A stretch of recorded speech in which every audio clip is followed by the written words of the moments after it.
trying to block the constitutional crisis created by Elon Musk, greenlit by Donald Trump, and allowing him to take over the government. Joining our conversation is Democratic Congressman Jim Clyburn of South Carolina. Congressman, thank you for being here. Well, thank you very much for having me. What is your view for all of the political battles you've sort of been a moral compass for and to? What is your sense about this political moment for the country? Well, I think we're in a very, very tricky moment. I believe that the Congress is endowed with some constitutional responsibilities that we've got to live up to. So I think that what Senator Murphy is saying is spot on. We have an obligation given to us by the Constitution, which we should live up to. We can't succeed to the administration.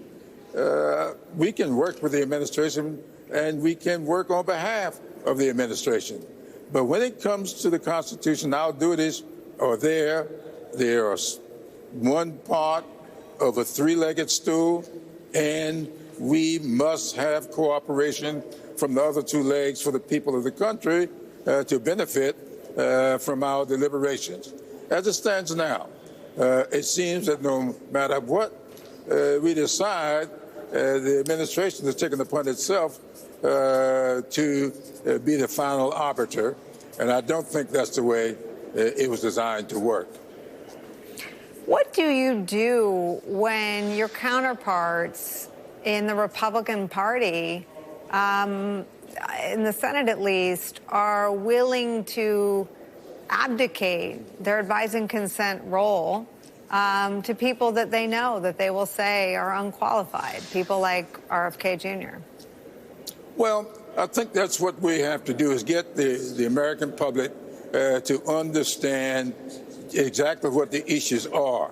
I hear people saying all the time, Congress has abdicated its role. No, we have not. The fact of the matter is, it takes 218 votes to control the Congress. We don't have 218 on the Democratic side.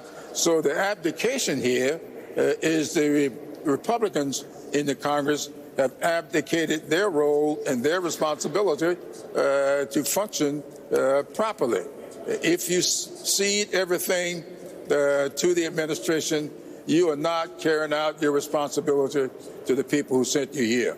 So we Democrats have got a job of working to inform the public, keep them informed as to exactly what's happening here, and make them understand that we need 218.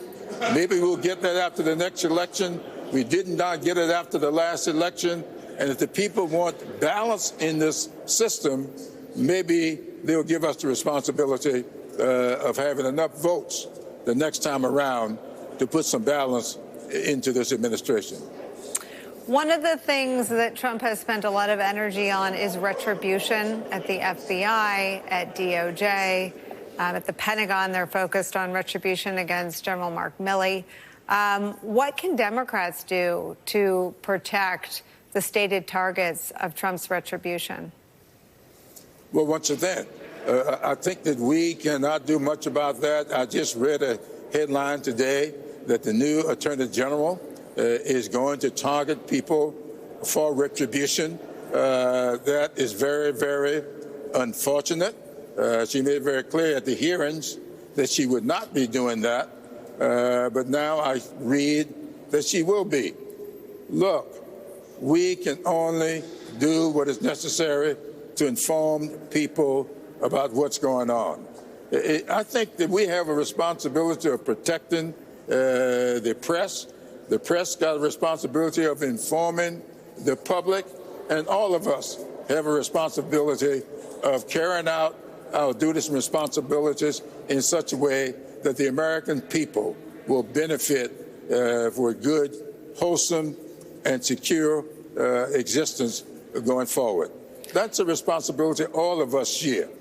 And if we are endangered as the third stool and the press is being misinformed as to information, we have a responsibility to work together to inform the public as to what's going on.